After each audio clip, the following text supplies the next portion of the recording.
All right, and the energy that's coming in from November into December is, let's see, the Knight of Swords. So with the Knight of Swords, this is a message, a quick message coming in from an air sign. That's going to be a Libra, Gemini, Aquarius energy.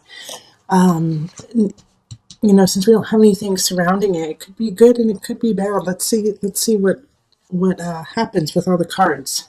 So we have the Six of Wands, we have the Five of Cups, we have the Two of Cups reversed, and then we have the Four of Wands. This is interesting, these two here.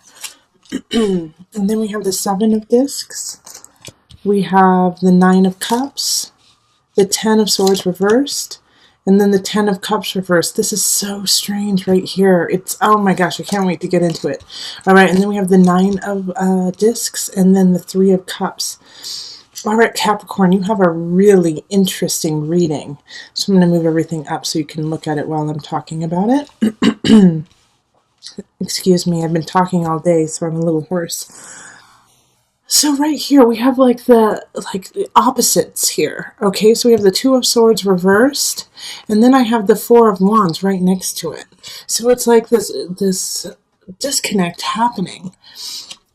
So let's look at this line here, because we have victory coming in, and so I feel like the Knight of Swords is coming with a message that you win, that you succeed at something. And so you're, at first you're really excited about it, but how the Knight of Swords brings in this victory, it's so short. The time to kind of revel in it doesn't last very long before you realize that there's other aspects to this victory that you haven't anticipated. So it's oh yay, I just won all of this wonderful things and situation, and yet there's so many things beneath it that you have to take care of. And so I feel it's you get a new job, but then you have to move away from your friends and family, or you meet someone that you really care about, but they live in a different country kind of situation. So it's oh my gosh, I'm so excited, but at the same time, it's not going to work in my life right now.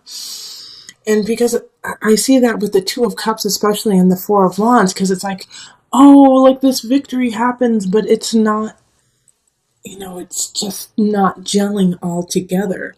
And so what you really have to ponder in December is the work that you put into it, is it going to lead to a positive situation? Is it going to lead to everything you've ever desired? Because if it is going to lead there, in the process, you are truly going to have to let a whole situation go. So if you're leading, if you're in a relationship and it's going really, really well, but then this person you care about is you know what, I need to move to England. You're what? And they're but I want you to move with me. Is moving with them what you want to do?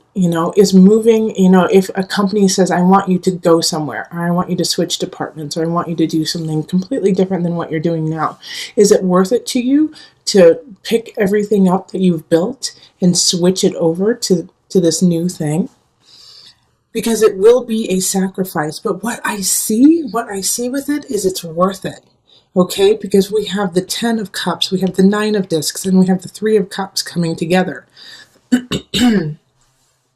So with these three cups, no matter, how this lies, no matter what you decide, it's going to lead to a really good space.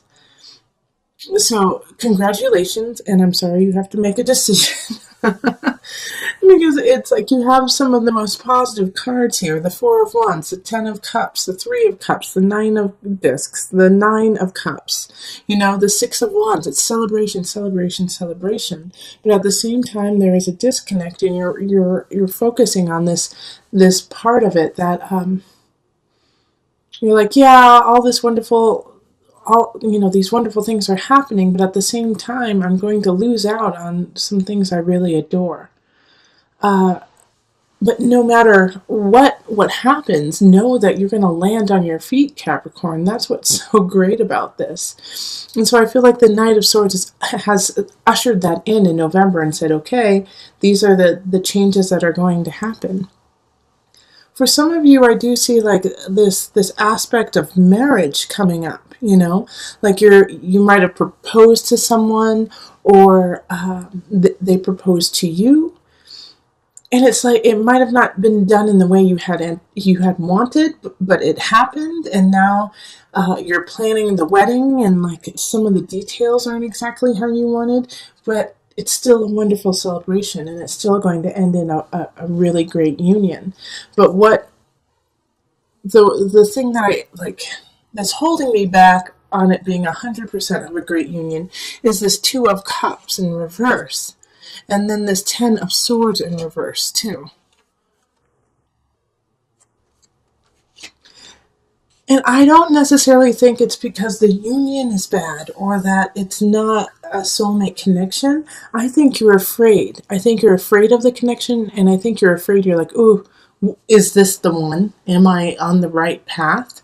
Am I supposed to be with this person? Because this whole entire reading has to do with relationship, has to do with people. It can, like I said, and talked a little bit about that, it could have to do with work, but I really see it being more about relationship, celebrating relationship, letting go of relationship too, because the Ten of Swords is like, you gotta let go of someone. So in some instances, I feel like Capricorns, you've met someone you really care about, you've been with them for a while, you've proposed, but you haven't finished like filing a divorce, or you haven't finished taking care of a past relationship before moving on. So you got to do that and go through all the steps to finish that up. But with the Nine of Discs too, it's just like beautiful, beautiful, beautiful Venusian happiness that's just coming your way. It's about time, isn't it, Capricorn, for you to be able to celebrate. I love this. All right, so we're going to pull on the Noah Naphew deck, the visionary cards, just to bring it all together. Oh, this just popped out. Okay, so the Watcher. Try looking at a situation from a distance, as if you are hiding in a jungle and observing something from a distance, without being noticed. This distance will give you clarity and objectivity to help you understand the situation better. Your vantage point is much more limited when you are too close to something. Better to get distance before taking action. All right, so in this situation here, it's like you might be really looking at the nitpicky details, like I was saying, like in if you're planning a marriage or if you're planning a celebration, you're like, those are not the cups I wanted. That is not the chairs I wanted. You're looking at these fine details, but it's like the details that no one's going to remember. So look at the whole picture and what the whole event is about what you are celebrating, because that's what people are going to remember, the way they felt when they were with you. So if it's not like all the small little details aren't working out, you got to let go of them. Ten of Swords, let go of those tiny little details and look at the big picture.